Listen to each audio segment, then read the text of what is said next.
Hello viewers, this is your SSK and today we have an interesting story from Chandamama and the name of the story is Everything is Possible.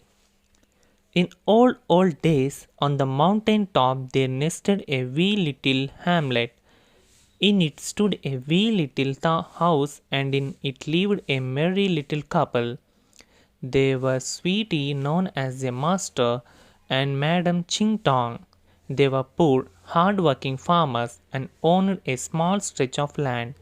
They survived on what their precious plot gave them and it was just enough for both. One day, a master Ching Tong was digging, his spade struck something hard and solid. Soon he unearthed a big round empty pot. He carried it to his wife, thinking that it would be of some use to her. "Oh dear, what have you brought?" she asked her rather surprised, helping him to lower his burden. "I found this vessel buried in our land. I am sure it will be of some use to us," replied Chintong. "Let me see," said Madam Chintong and stooped to inspect it. As she did so, running her fingers inside the pot, her ring slipped off and fell into it. She threw her hand into it again in search of the ring. Lo and behold, her hand met with not one but two rings, and both exactly alike. The couple started at them in disbelief. "Let's now drop into it our pouch of 10 gold coins, our only savings, and see what happens to it," suggested the farmer. But what do you think the pot gave them back? Two similar pouches with the same number of gold coins in each of them. Then they put the 20 gold pieces in one bag and dropped it into the vessel. Instantly they got back two bags, each containing 20 gold coins. In this way, the poor couple gathered a large number of gold coins. For a long time, they thus amused themselves by dropping all sorts of things into the pot and then drawing out two of every item.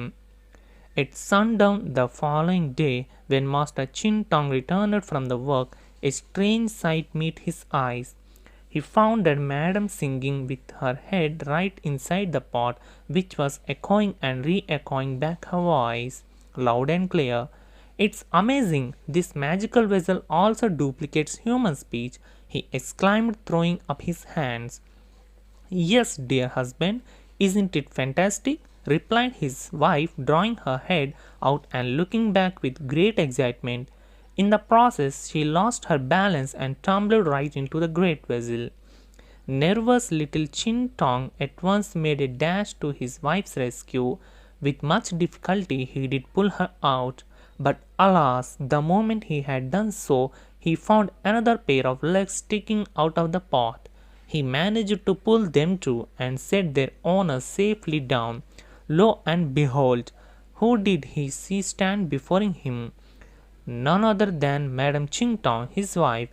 Be Bewildered, he looked to his right, and there again stood his wife, Madam Ching Tong, exactly alike, to the tiniest mole on the tip of her nose. "How can we afford to have an other Madam Ching Tong in the house?" objected the farmer's wife. "Just throw her back into the pot."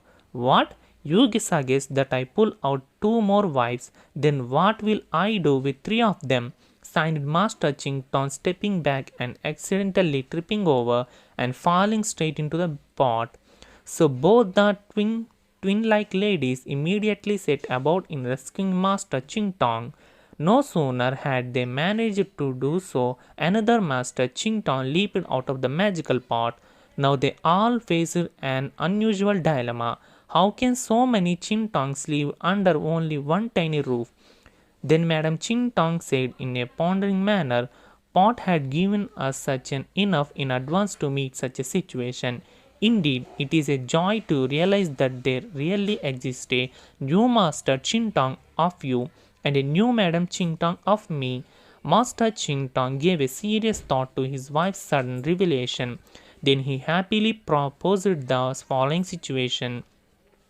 "In that case, dear wife, Let's build a new house for the new Chingtongs and then construct a new one for ourselves too next to theirs. So it was with the money they had gathered from the pot, two similar little houses were built for the two pairs of Chintongs. From then on, the farmer and his wife, whatever they got for themselves, they also produced another just like it by helping of the poor pot and gave it to their new selves. So the Chintongs lived happily ever after. They never knew any want for the magical pot was always there to help them out. But the simple folks of the village are still unable to solve the mystery behind the farmer's sudden windfall and the mystery of the duplication. When they behold the four Chintongs together taking a stroll, they just Google their eyes and say everything is possible. But the rational ones among them reason out, perhaps our familiar Chintong had a twin brother and his wife had a twin sister, and the second pair too were a married couple, but lived far away and have at last come to live with the first. When some of the villagers asked one of the Chintongs, he would smile and say, everything is possible.